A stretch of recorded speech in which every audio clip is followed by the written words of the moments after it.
ശ്രീനാഥ് ചന്ദ്രൻ കൂടിയുണ്ട്. NIA കോടതിയിൽ നിന്നുള്ള തത്സമയ വിവരങ്ങളുമായി. ശ്രീനാഥ്, കോടതി ജാമ്യാപേക്ഷ പരിഗണിക്കുന്നത് എപ്പോഴാണ്?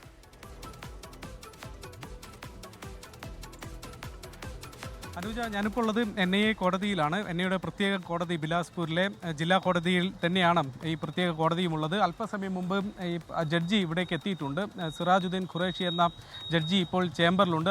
അല്പസമയത്തിനകം തന്നെ അദ്ദേഹം കേസ് നടപടികളൊക്കെ തന്നെ തുടങ്ങും എന്നതാണ് മനസ്സിലാക്കുന്നത്. NIAയുടെ അഭിഭാഷകർ ഇപ്പോൾ എത്തിയിട്ടുണ്ട്. കന്യാസ്ത്രീമാരുടെ അഭിഭാഷകരും എത്തുകയാണ്. അങ്ങനെ കോടതി നടപടികൾ 11:30 എന്നതാണ് നേരത്തെ പറഞ്ഞിരുന്നത്. അല്പം കൂടി സമയമെടുക്കും എന്നതാണ് മനസ്സിലാക്കുന്നത്. ജാമ്യം ലഭിക്കാനുള്ള സാധ്യതയുണ്ട് എന്നത് തന്നെയാണ് നമ്മൾ ചില അഭിഭാഷകരുമായി സംസാരിക്കുമ്പോൾ അവരും സൂചിപ്പിക്കുന്നത്. അങ്ങനെയെങ്കിൽ നേരത്തെ പറഞ്ഞതുപോലെ ഞാൻ അഭിഭാഷകരുമായി നേരിട്ട് സംസാരിച്ചപ്പോൾ അവർ പറയുന്നത് ഉത്തരവ് വന്നു കഴിഞ്ഞാൽ ഇവിടെ നിന്ന് ദുർഗിലേക്ക് ആ ഉത്തരവ് നേരിട്ട് കൊണ്ടുപോവുകയാണ്. മജിസ്ട്രേറ്റ് കോടതിയിലേക്ക് അത് അയക്കേണ്ട കാര്യമില്ല എന്നതാണ് അഭിഭാഷകർ നമ്മളോട് പറയുന്നത്. ഏതായാലും അങ്ങനെയാണ് നടപടിക്രമമെങ്കിൽ ഇവിടെ നിന്ന് ഉത്തരവ് വന്നു അരമണിക്കൂറിനകം തന്നെ ജാമ്യ ഉപാധികൾ അത് ഫർണിഷ് ചെയ്തതിന് ശേഷം പിന്നീട് ഉത്തരവുമായി പോകും. 2 മണിക്കൂർ സമയമെടുക്കും ബിലാസ്പൂരിൽ നിന്ന് ദുർഗിലേക്ക് എത്താൻ. പിന്നീട് അവിടെ ജയിലിൽ ഈ രേഖകൾ ഏൽപ്പിക്കുന്നതോടെ അവർക്ക് പുറത്തിറങ്ങാൻ വേണ്ടി കഴിയും.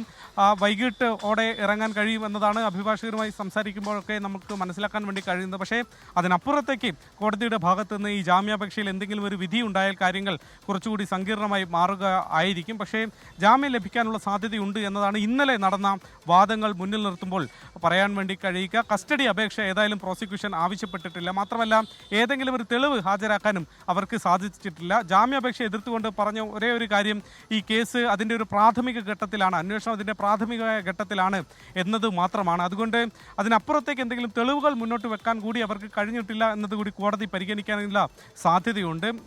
BNS 143 ഈ മനുഷ്യക്കടത്തുമായി ബന്ധപ്പെട്ട വകുപ്പ് കൂടി വന്നതോടെയാണ് ഇതിന് ഗുരുതര സ്വഭാവം വരികയും ഈ കേസ് NIAയുടെ പരിധിയിലേക്ക് വരികയും ചെയ്തത്. പക്ഷേ ഇന്നലെ നടന്ന വാദത്തിൽ NIA കാര്യമായ എന്തെങ്കിലും ഒരു വാദം NIAക്ക് ഉയർത്താൻ വേണ്ടി കഴിഞ്ഞിട്ടില്ല എന്നതാണ് കന്യാസ്ത്രീമാരുടെ അഭിഭാഷകർക്ക് നൽകുന്ന ആത്മവിശ്വാസം. അല്പസമയത്തിനകം തന്നെ കോടതി നടപടികൾ തുടങ്ങുകയായി.